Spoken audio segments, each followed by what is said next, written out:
Welcome back to the Cowboys Fans, where Cowboys Fans speaks loud and proud, and today, we've got another firestorm of opinions, speculation, and hard-hitting truth straight from the fans. This isn't just another segment, this is where the pulse of the Dallas Cowboys community beats the loudest.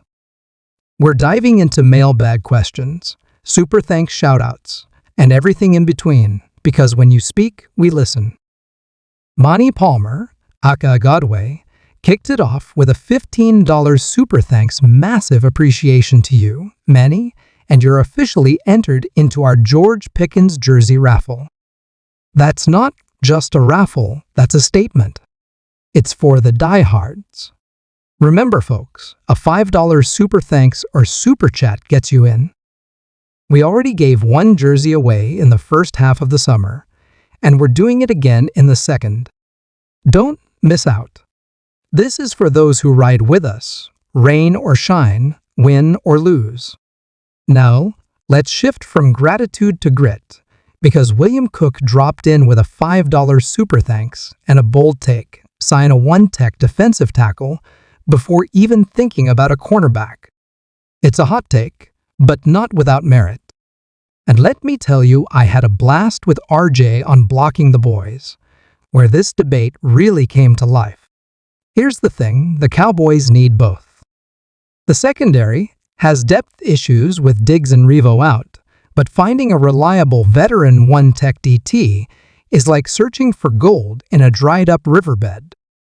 Sure, you can grab a guy like Stephon Gilmore or Kendall Fuller to patch things up at corner, but when it comes to defensive tackle, you're sifting through aging names like Linval Joseph, or rolling the dice on unproven potential. That's dicey. That's high risk. And right now, this defense can't afford to gamble. So while I agree with William that both are pressing needs, finding a game-ready DT feels like chasing a unicorn compared to securing a serviceable CB.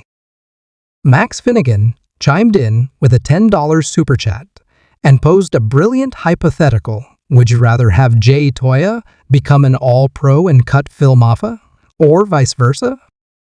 It's a tough choice, both outcomes sound amazing on paper. But let's talk impact. Having a dominant, disruptive force at defensive tackle like Toia as an all-pro could completely transform our defensive front. That changes everything in the trenches. Maffa becoming an all-pro would elevate the ground game, no doubt, but you can scheme around a good run game. You can't fake dominance in the middle on defense. If Jay Toia rises to that elite level, you unlock Micah Parsons even more, you make life easier for your linebackers, and you solidify that defensive identity. Losing Maffa would hurt, especially in short yardage and red zone packages, but it's a pain you can survive. Losing a nose guard? That leaves a crater.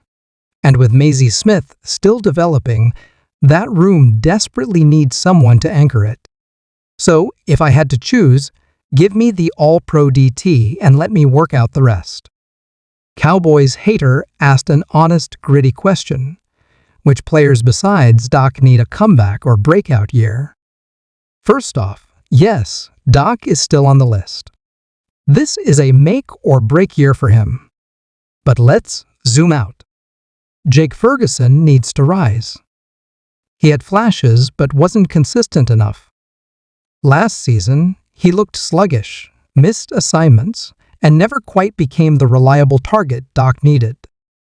This offense needs him to not just show up, but break out. Then we look at our last two first-round picks, Maisie Smith and Tyler Guyton. If either of them takes that next step, the Cowboys get exponentially more dangerous on both sides of the ball. Smith becoming a run-stuffing anchor? That's massive. Guyton developing into a bookend tackle to protect Doc and open holes in the run game? That's championship-caliber development. These are the guys whose growth will determine whether Dallas stays stuck in neutral or breaks through the glass ceiling that's haunted us for nearly 30 years. As for safety depth, CGW asked about it, And here's the truth. It's better than it looks on paper, but there are still questions.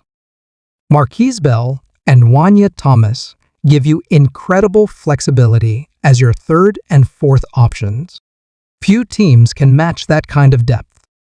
Elijah Clark's a guy they quietly like.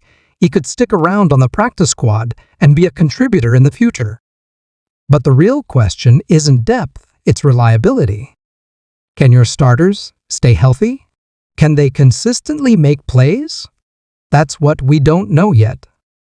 And that's why the idea of signing a veteran like Justin Simmons is so tempting, even though, realistically, it's unlikely.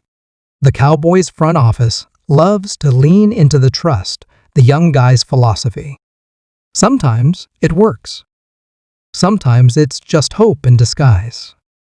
And speaking of trust, the biggest wild card in all of this remains the Cowboys coaching staff. With Mike Zimmer now steering the defense, expectations are sky high. This isn't just about calling plays, it's about reshaping culture. Zimmer's presence alone brings accountability, discipline, and a no-nonsense approach that this unit has sorely lacked in recent playoff runs. And you better believe that affects players like Jay Toia, Maisie Smith, and even young talents like Marquise Bell. Zimmer knows how to get the best out of aggressive, physical defenders. He doesn't play favorites, and he doesn't tolerate softness. So if any of these guys are going to break out, it's now or never. That's why the development of guys who've flown under the radar, like Isaiah Land and Eric Scott Jr., suddenly becomes just as important as your stars. It's the glue players, the grinders, the ones who quietly win on special teams or bring energy in limited snaps that often determine playoff survivability. But while the defense is drawing attention, let's not ignore the storm quietly brewing on offense. The buzz around CeeDee Lamb's contract situation is getting louder, and it's not just smoke anymore. This man has earned his payday, plain and simple. He's been nothing short of sensational. But the longer the front office waits, the more leverage Lamb gains. Wide receiver markets don't go backward, they explode.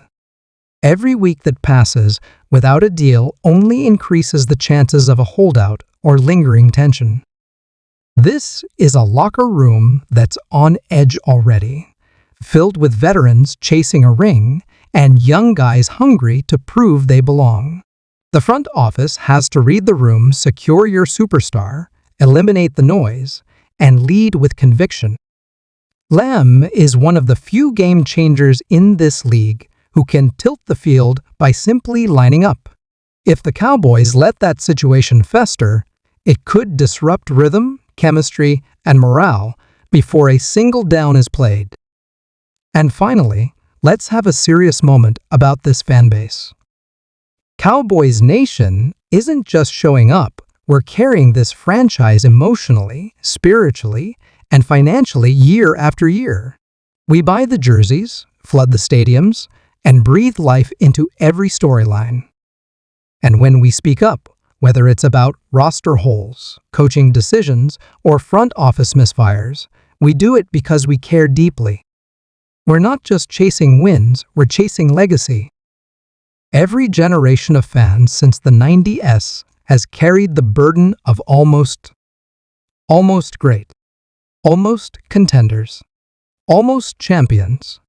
And in 2025, enough is enough. The pieces are there. The roster has talent. The coaching staff has pedigree. The fans have passion. The only question now is, will this team finally rise above the ghosts of its past? Or will we be left wondering once again what could have been? The answers are coming. And we'll be right here, week after week, holding them accountable together.